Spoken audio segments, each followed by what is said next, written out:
Coming up on One Detroit. In recognition of Pride Month, we'll show you how Michigan has made an impact on LGBTQ+ history. Plus, we'll hear from a cybersecurity expert about her career journey and efforts to get more African Americans interested in the industry. And we'll tell you about some of the Metro Detroit events taking place over Father's Day weekend. It's all coming up next on One Detroit. From Delta faucets to Behr paint, Masco Corporation is proud to deliver products that enhance the way consumers all over the world experience and enjoy their living spaces. Masco, serving Michigan communities since 1929. Support also provided by the Cynthia and Edsel Ford Fund for Journalism at Detroit PBS. The DTE Foundation is a proud sponsor of Detroit PBS. Through our giving, we are committed to meeting the needs of the communities we serve statewide to help ensure a bright and thriving future for all. Learn more at dtefoundation.com. Nissan Foundation, and viewers like you.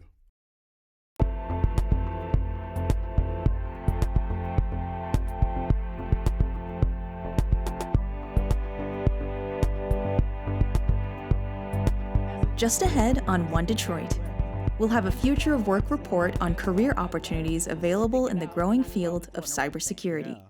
Plus, we'll have a list of fun activities for the family over the Father's Day weekend.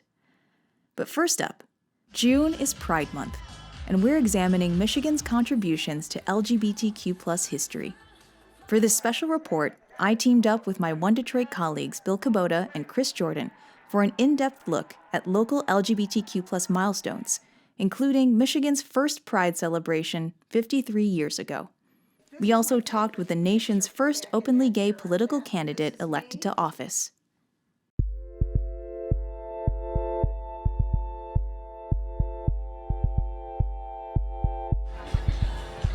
Ferndale Pride 2025. This stretch of 9 Mile Road helping kick off Pride Month in southeastern Michigan. It's one of the biggest in the state. So we've been doing this for 15 years now. We're considered one of the big 6 Pride events, and so for me that is kind of our little mark of fame. But we are one of the smallest towns of those big 6. And so now we have these opportunities to show all these people who are like you in one setting and just say, it's okay to be you today. You're gonna find someone else who's like you, and you're gonna have a really good time and embrace who you are. Jay Spiro owns a martial arts studio on 9 Mile. Ferndale Pride is outside her front door. It is just baffling to me how much we have been embraced as gay and lesbian people. You know, that these prides are huge now.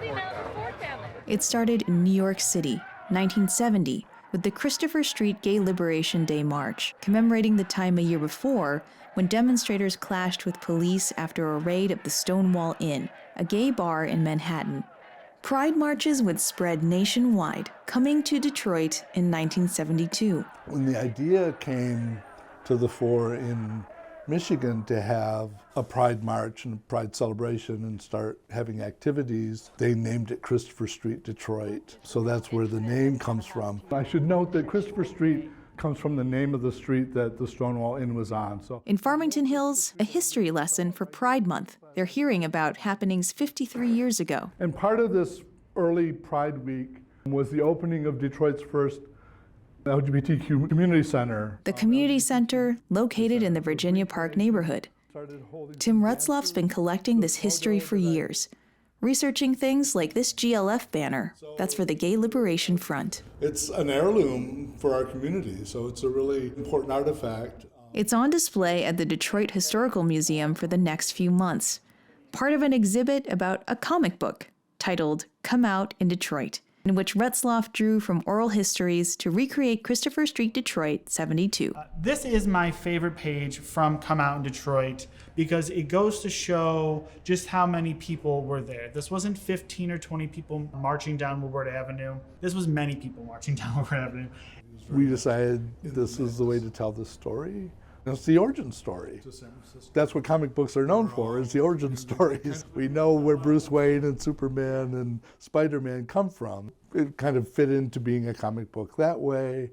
Come Out in Detroit's illustrator, is Isabel Claire Paul. I didn't know very much about it at all starting out, and so getting to do that research and learn that history and have access to all these old stories was really kind of special to me. Pretty heavy topic, but the best way we can get around it is, bringing an air of joy to it.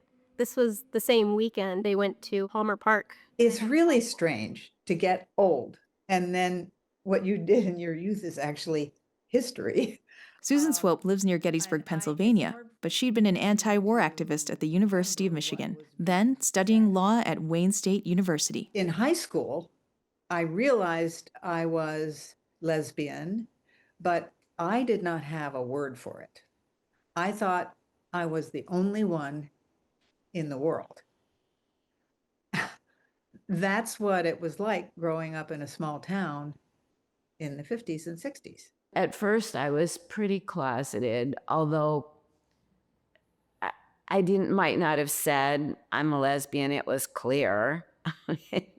Lesbianism wasn't really up in the front of people's consciousness. Gay men were much more thought about. You're seeking people like you. Was it hard, It was very hard. Well, it was illegal. Being gay was actually illegal. So you had to be very much more secreted and closeted in those days. I mean, I was a teacher. Would you want your children to be taught by gays? They'll corrupt their minds. Having come from the student activist movement against the war, what I understood was the power of acting as a group and of marches and rallies and public protests. Our whole generation that came from the civil rights movement and the anti-war movement, I mean, we were dead serious. The gay and lesbian movement just had we were fighting against oppression and homophobia, but we were also, it was a big party and we were having fun and we were coming out and we were free. And so it was a very different energy, and you can really catch that. Marilee Melvin helped organize the march. And it was quite an ordeal to put this together because we were just kind of making it up as we went along. Were there other things that you were involved in leading up to the march? It was very helpful to find this press release that I wrote. The first line, if Michigan gay activists have their way, Detroit will never be the same again after June 24 and 25. So I am so proud of us. We were reaching out. This was sent far and wide. We were encouraging people to come from all over Michigan and from Canada. They had matchbooks made. Lots of people were still smoking at the time. That was a way to kind of get the word out. They had stickers made, they had buttons made, they had t-shirts made. I came up with the idea for our logo. But the idea was a butterfly with an arm and a fist for the body and the head of the butterfly. And it said, come out. My friend Susan Swope asked if they would be willing to pay me $25 a week to be an official event organizer. And they said yes. And so I felt like I was the first professional paid lesbian in Detroit. Marilee Melvin gave the marching orders. The morning of the march down Woodward from, I think, maybe Wayne State to Kennedy Square, which no longer exists in downtown Detroit, it was raining, of course. Susan Swope was the one lesbian that we know spoke at it. My own personal fear was I was still married. And my husband knew I was a lesbian and we were working through that. But I hadn't come out to his parents, and they lived in Detroit. And I was going to speak, and the TV cameras were going to be there. But in the end, what they showed on TV was not the speeches, but the drag queens who had been sitting on the hood of a car, and when the car stopped, they slid off the front of the car. Ha ha. Christopher Street was a combination of that, we're here and we're queer and we want the laws against us changed, because there were still laws against gay men in particular. For most of us, we didn't fit in. So the march was a place where you could celebrate who you were. It felt good. It gave purpose to my life. I've always wanted to help people. And here I was helping my own community. Another speaker at the march, Jim Toy, an Ann Arbor resident active in Detroit. This is another great picture of Jim Toy. This is more what he looked like at the time. Toy, already an activist, was part of the Detroit Walk to Freedom March in 1963. He heard Martin Luther King give the first version of the I Have a Dream speech in Detroit. Toy was among those protesting the Vietnam War before Christopher Street. They took part in the anti-war movement rally that was held in April of 1970, and that's where Jim Toy became the first person to publicly come out as gay in Michigan. And a lot of people have asked him, did you plan to come out in that speech? And he said, well, I wasn't planning to speak and do that day, but I just decided that's what I would do, like just a few minutes beforehand. I probably said, my name is Jim Toy, I'm 40 years old, and I'm a gay man. Well, I had not thought about the press, and the Detroit Free Press and the Detroit News were there, and they published articles, and so I was out. Jim Toy died in 2022. Born in 1930 to a white mother and Chinese father, he grew up in a small town in Ohio. He married, divorced amicably, and found Detroit's gay community, traveling often from Ann Arbor with a friend. We called ourselves the Detroit Gay Liberation Movement.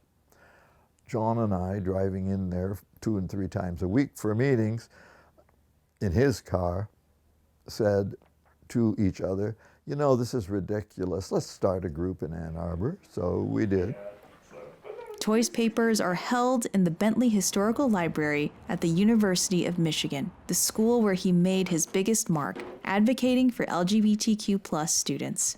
In 1971, Toy helped create what was called the Human Sexuality Office. They had so many people come after them, including regents. There were regents that were hell-bent on destroying that office. That office is considered the first of its kind, now known as the Spectrum Center. It's not likely that there was an office anywhere in the world that preceded ours, and we have never learned that there has been. Jim really believed in the power of institutions to change from within. And he was controversial in this way. Some of the radicals thought, you've got to tear the old institutions down. Toy kept working, receiving an honorary doctorate from the University of Michigan in 2021. No one knows how Jim didn't burn out. I mean, it was so draining what he did.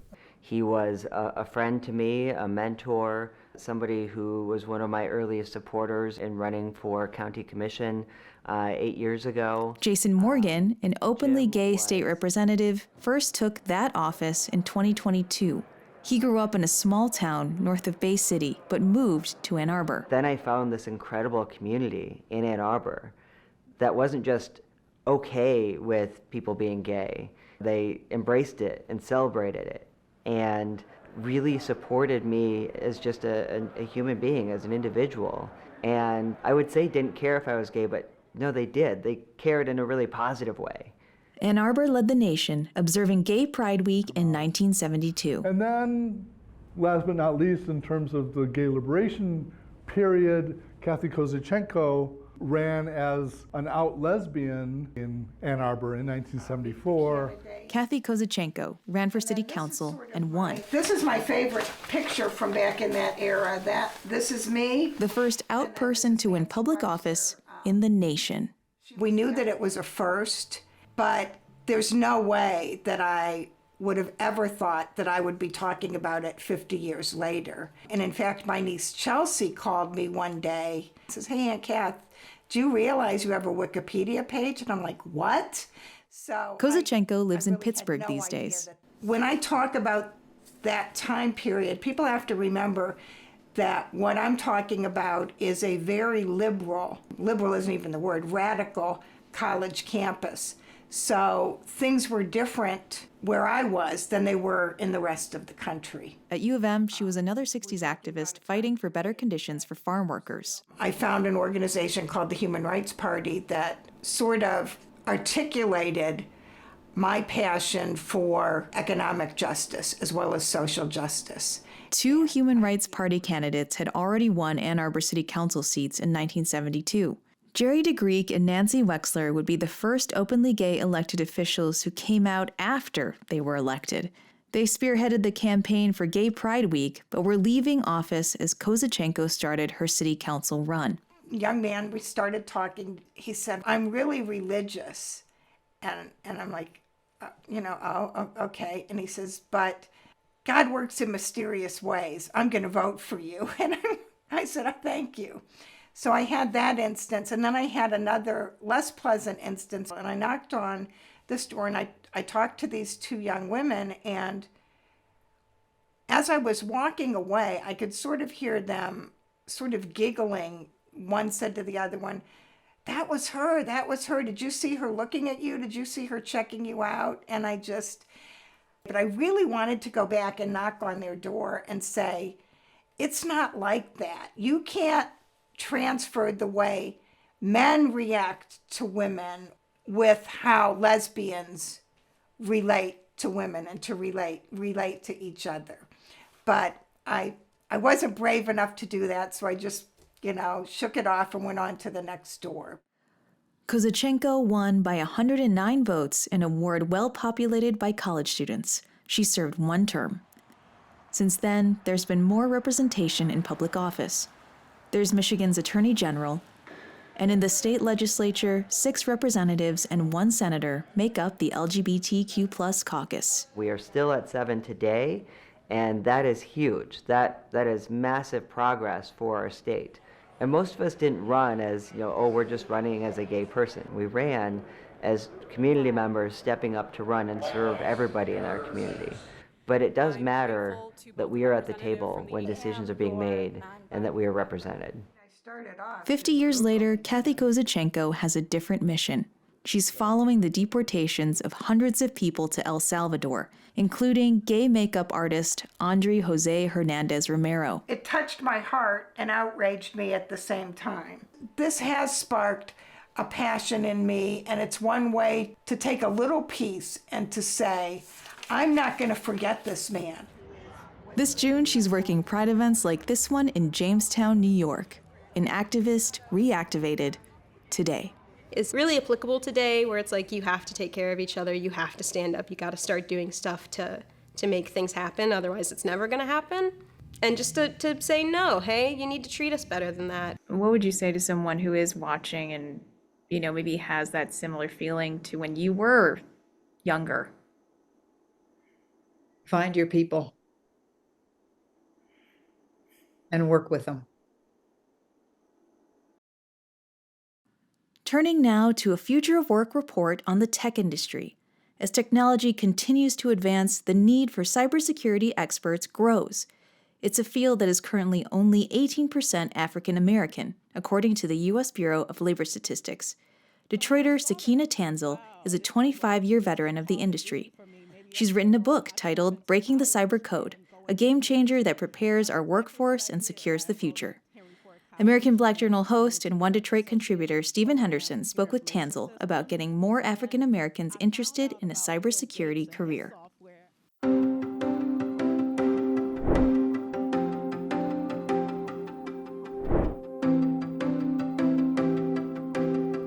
Let's start by just talking about cybersecurity, why it's so important, and really just kind of how that works. Cybersecurity is about protecting people and building trust. Yeah.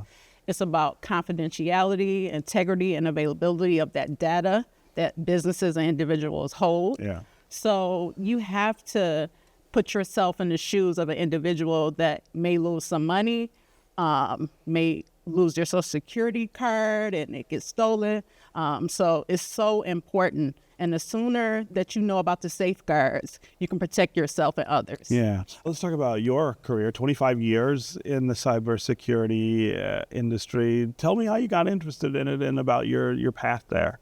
Yeah, when I was a teenager, I was at home watching the television news, and it was the late 1990s, and they were talking about the Y2K issue coming in year 2000. The year was going to turn to 2000 from 1999, and computers only were set up for 2-digit years. Mm-hmm. So they had to go back and extend it to a 4-digit year so it wouldn't crash. And so it wouldn't think it was 1900, right? Exactly. So when I saw that, I was like, wow, it seems like this is a call of duty for me. Maybe I should enroll myself into to college and go into the industry. So that's exactly what I did. I enrolled in Henry Ford College and went into their associate program, Computer Information Systems. And I found out about Bill Gates and his software. I did a presentation and read his book, and I was like, wow, I'm in the right industry. It helps. Software helps with space exploration, healthcare, all that. So I'm in the right place. So it inspired me to keep going and persevere. Yeah. And when you started, talk about how present African Americans were in the field and how much more present they are now. And then I guess how much more we still have to do. Yes, when I enrolled in college back in the late 1990s, I was one of 2 African Americans that I seen in the program. Wow. And that was kind of devastating because I was looking for friends that I can be around to help with studying and support groups and all that. So I did hook up with the one other person, and we stuck together, we studied together, and we had each other's back. But it was kind of devastating, and I was like, wow, you know, am I doing the right thing or what? So it kind of had me question what I was doing. But as a Detroiter, we persevere, we're underdogs and all that. So I learned to just stick it out, and I knew I was doing the right thing. Yeah. In the time that you've worked in the industry, that presence has changed. I mean, the 18%, roughly the percentage of African Americans that exist in the country, or maybe a little more. Yes, and that's part of what I've been doing. I've been mentoring, I've been coaching, I've been advocating, training young people, because you should start as early as kindergarten, you know, K through 12, because I got exposure in college, but the earlier you start and you see people like you, then you're inspired and you see the possibilities. Yeah. So that's what I'm doing now, is trying to build a legacy and invest in the young people to fill that gap, because right now there's a shortage. There's 4.8 million cybersecurity professionals needed globally, and 265,000 just in the U.S. So we need to fill that gap, because these are high skill, high paying jobs, and they can change the trajectory of your life. Let's talk about your book and what readers will learn about cybersecurity and its importance from the book. Yes, well, it's a memoir/guidebook. So I walk you through all the challenges that I went through, things like how to negotiate your salary, or unconscious bias, or being resilient. And then I'll talk about the 52 careers in cybersecurity. And I talk about the skills and the knowledge that you need to have. So you look at it and you say, where do I fit? What do I want to go after? I talk about scholarships that you can get to help pay for college. And I just coach you through things that you probably need help with it, and no one probably is there to help you with. And I'm here as a labor of love writing this book to be the person I needed when I was younger. Father's Day is this weekend, and you'll find lots of fun, food, and festivals for the entire family across Metro Detroit. Here's Dave Wagner from 90.9 WRCJ with today's One Detroit Weekend. Hi, everyone. I'm Dave Wagner from 90.9 WRCJ with events to bring some family fun, fantasy, and culture to your weekend plans. First up, the Hamburg Family Fun Fest is in full swing through June 15th in Hamburg Township. Enjoy carnival rides, fireworks, a classic car show, and food that screams summer. If you want to head slightly north, you can make your way to Frankenmuth for the Bavarian Festival, which also runs through June 15th. There's polka music, beer, bratwurst, and even duck races right there in Michigan's own Little Bavaria. On June 13th through the 15th, the Northville Art House hosts its outdoor art market, featuring handmade works by local and regional artists, plus food trucks with a festival-like atmosphere. In Ann Arbor, the Comic Arts Festival returns to the District Library June 14th and 15th, where you can meet creators, catch panels, and dive into the colorful world of graphic novels and illustration. And on June 19th, the Juneteenth Community Picnic Celebration at Corrigan Park in Detroit is a day of unity, music, food, and family fun. And there's always so much more happening in and around Metro Detroit. So stay tuned for a few more options and make it a week to remember. Have a great weekend, everyone.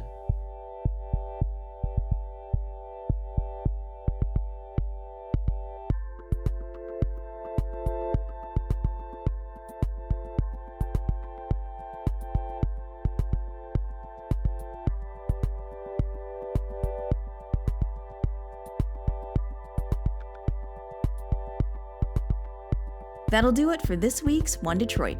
Thanks for watching. Head to the One Detroit website for all of the stories that we're working on.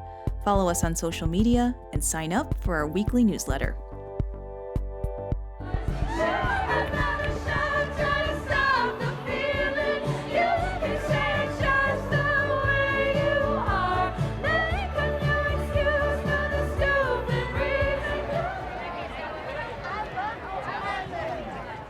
From Delta faucets to Behr paint, Masco Corporation is proud to deliver products that enhance the way consumers all over the world experience and enjoy their living spaces.